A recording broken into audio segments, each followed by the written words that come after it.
নমস্কার সকলকে। Mithu's kitchen official চ্যানেলে আপনাদের সকলকে স্বাগত জানাই। আশা করি আপনারা যেখান থেকে আমার এই ভিডিওটি দেখছেন আপনারা সকলে ভালো আছেন এবং সুস্থ আছেন। আজকে আপনাদের সাথে শেয়ার করে নেব গরম ভাতের সাথে খেতে অপূর্ব লাগে থোর পোস্তের রেসিপি।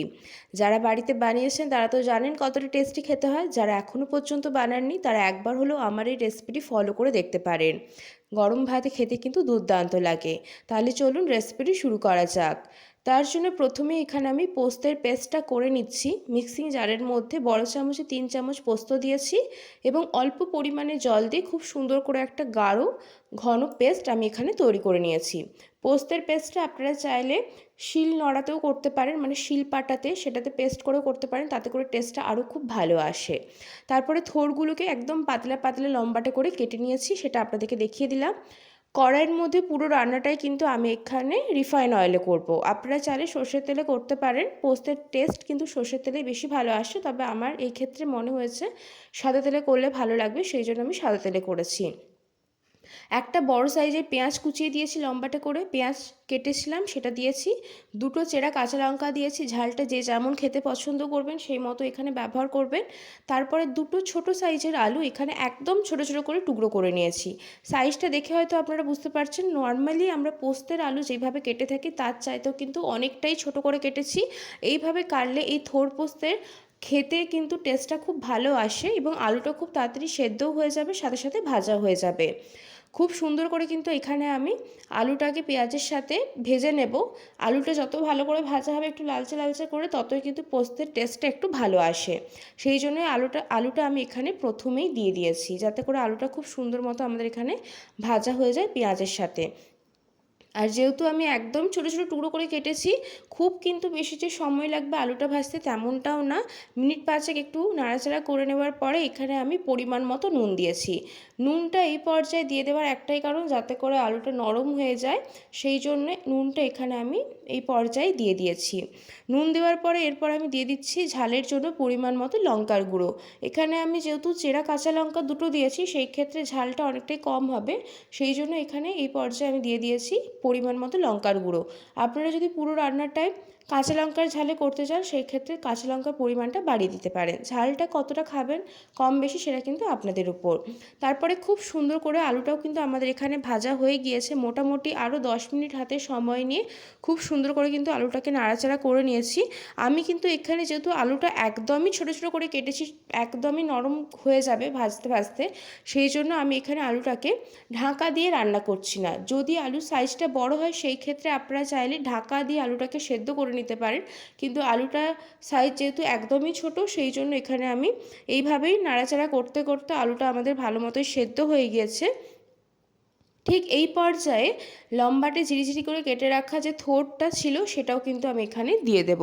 থোড়টা কেটে নেওয়ার আগে কিন্তু পরিষ্কার করে আমি ধুয়ে নিয়েছিলাম, কেটে নেওয়ার পরও সুন্দর করে ধুয়ে নিয়েছি।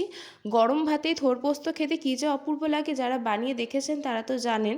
যারা এখনও পর্যন্ত বানাননি এই থোড় পোস্ত, তারা একবার হলেও ট্রাই করে দেখতে পারেন। বাঙালি মানেই তো পোস্ত, নানান রকম পোস্ত দিয়ে কিন্তু ভাত খেতে অপূর্ব লাগে, তার মধ্যে অন্যতম হচ্ছে এই থোড় পোস্ত।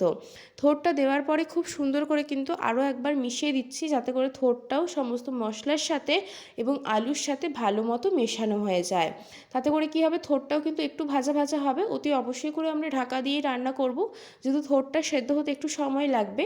সেই ক্ষেত্রে এখানে একটু ভাজা ভাজা করে নিলে কী হবে, নাড়াচাড়া করতে করতে টেস্টটা খুব ভালো আসে। যে কোনো কিছু যদি একটু সময় নিয়ে ভাজা ভাজা করে নেওয়া যায় বা একটু কষিয়ে নেওয়া যায়, টেস্ট কিন্তু খুবই ভালো আসে। খানিকক্ষণ আমি এখানে অপেক্ষা করব, যাতে করে আমাদের এখানে থোড়টা খুব ভালো মতো আলুর সাথে ভাজা হয়ে যায় এবং একদমই পাতলা পাতলা করে কেটেছি। থোড়টাও যে সেদ্ধ হতে খুব একটা বেশি সময় লাগবে তেমনটা না। আপনারা পছন্দ মতো শেপ দিতে পারেন, তবে আমি সাধারণত থোড় পোস্ত করলে এইভাবেই লম্বাটে করে কেটে থাকি পাতলা পাতলা করে। ঢাকা দিয়ে লো টু মিডিয়াম ফ্লেমে 15 মিনিটের মতো রেখেছিলাম। 15 মিনিট পর আপনাদেরকে আমি এখানে ঢাকা খুলে দেখিয়ে দিচ্ছি। থোড়টা কিন্তু মোটামুটি ভালোই আমাদের এখানে সেদ্ধ হয়ে গিয়েছে, আর আলুটা তো আগে থাকতেই সেদ্ধ হয়ে গেছিলো। ঢাকা খুলে আমি আবারও খুব সুন্দর করে আরেকবার মিশিয়ে দিচ্ছি। থোড়টা আমাদের ভালো মতো ভাজাও হয়ে গিয়েছে এই পর্যায়ে। আর কিন্তু ঢাকা দেওয়ার কোনো প্রয়োজন নেই, যেহেতু থোর একদমই নরম হয়ে গিয়েছে, দেখেই আশা করি আপনারা বুঝতে পারছেন। আর যেহেতু একদমই পাতলা সরু করে কেটেছিলাম, সেই জন্য রান্না হতেও কিন্তু বেশি সময় লাগবে না। আপনারা পছন্দ মতো শেপ দিতে পারেন, তবে এইভাবে কাটলে কিন্তু রান্নাটা খুব তাড়াতাড়ি হয়। সেই জন্য আমি এখানে ঠিক এই মতো শেপ দিয়ে কেটে নিয়েছিলাম। খুব সুন্দর করে কিন্তু আরও মিনিট 5 হাতে সময় নিয়ে এইভাবে একটু নাড়াচাড়া করে নিচ্ছি। আর আপনাদেরকে দেখিয়ে দিচ্ছি যে এখানে কিন্তু আলু সেদ্ধ হয়ে গিয়েছে। আলুটা সেদ্ধ হয়ে যাওয়ারই কথা, যেহেতু একদম ছোটো ছোটো করে কেটেছি, সেই জন্য আলুও সেদ্ধ হয়ে গিয়েছে এবং থোরটাও সুন্দর মতো সেদ্ধ হয়ে গিয়েছে এবং ভাজাও হয়ে গিয়েছে। থোর পোস্ততে এইভাবে যদি আলু আর থোরটাকে ভালো মতো হাতে সময় নিয়ে ভেজে নেওয়া যায়, তাতে করে টেস্টটা খুব ভালো আসে। খুব সুন্দর মতো কিন্তু এখানে আমাদের ভাজাও হয়ে গিয়েছে। এর মধ্যে কিন্তু আর বেশি কিছু দেওয়ার প্রয়োজন নেই। আমরা যে পোস্তের পেস্টটা করে রেখেছিলাম, যখন দেখব আমাদের এটা খুব ভালো মতো ভাজা হয়ে গিয়েছে, আর ভাজতে হবে না, ঠিক সেই পর্যায়ে এর মধ্যে আমি দিয়ে দিচ্ছি পোস্তের যে পেস্টটা রেডি করে রেখেছিলাম, সেই পোস্তের পেস্টটা। আর যে কোনো পোস্ততে পোস্তের পরিমাণটা যদি একটু বেশি দেওয়া যায়, টেস্টটা খুব ভালো আসে। সেই জন্য এখানে আমি পোস্তের পরিমাণটা একটু বেশিই দিয়েছিলাম। এই পর্যায়ে আমি এখানে পোস্তের পেস্টটা দিয়ে দিলাম পুরোটা। প্রথমেই কিন্তু জল দেবেন না, পোস্তের পেস্টটা দেওয়ার পর এইভাবে শুকনো শুকনোটাই খুব ভালো করে কষাতে হবে পোস্তের সাথে, যাতে করে টেস্টটা ভীষণই ভালো আসে। তারপরে অতি অবশ্যই করে জলের ব্যবহার করব, মিক্সিং জার ধোয়া জলটা, যার মধ্যে আমরা পোস্তটা পেস্ট করেছিলাম। সুন্দর মতো এইভাবে কষিয়ে নিয়েছি। আর এটা একদমই যেহেতু গা মাখো মাখো হয়, সামান্য পরিমাণ জল দিতে হবে, তাহলেই কিন্তু আমাদের এই থোর পোস্ত একদম রেডি হয়ে যাবে। আজকের রেসিপি আপনাদের কেমন লাগলো অতি অবশ্যই করে কমেন্ট করে জানাবেন। যদি ভালো লেগে থাকে অবশ্যই করে আমার চ্যানেলটিকে সাবস্ক্রাইব করে দেবেন। লাইক শেয়ার কমেন্ট করতে ভুলবেন না। আর যদি এরকম নিত্য নতুন রেসিপি পেতে চান, তাহলে অবশ্যই করে আমার চ্যানেলটিকে সাবস্ক্রাইব করে দিয়ে আমার চ্যানেলের পাশে থাকার অনুরোধ রইল।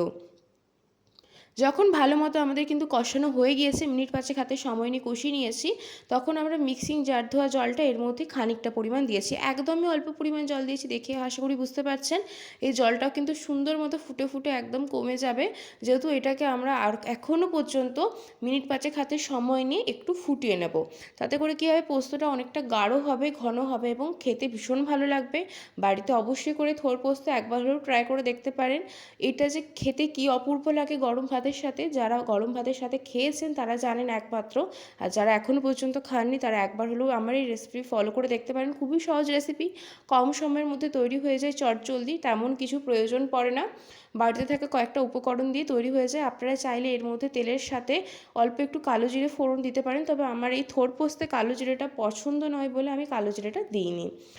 পোস্ত কিন্তু একদম রেডি হয়ে গিয়েছে সুন্দর মতো, দেখেই বুঝতে পারছেন জলটা কিন্তু একদমই টেনে নিয়েছে। ঠিক এই পর্যায়ে আমি এখানে একটি বাটির মধ্যে সার্ভ করে দিচ্ছি। তাহলে আজকের এই থোর পোস্তের রেসিপি আপনাদের কেমন লেগেছে কমেন্ট করে অতি অবশ্যই করে জানাতে পারেন। আর এই থোর পোস্তের রেসিপি আগেও বাড়িতে ট্রাই করেছেন কিনা সেটাও কিন্তু কমেন্ট করে জানাতে পারেন। ঠিক এইরকমই নিত্য নতুন রেসিপি নিয়ে আবার পরবর্তী এপিসোডে আপনাদের সাথে দেখা হবে। তাহলে আজকে এখানেই শেষ করছি। ভালো লাগলে রেসিপিটিকে লাইক শেয়ার কমেন্ট করে দেবেন।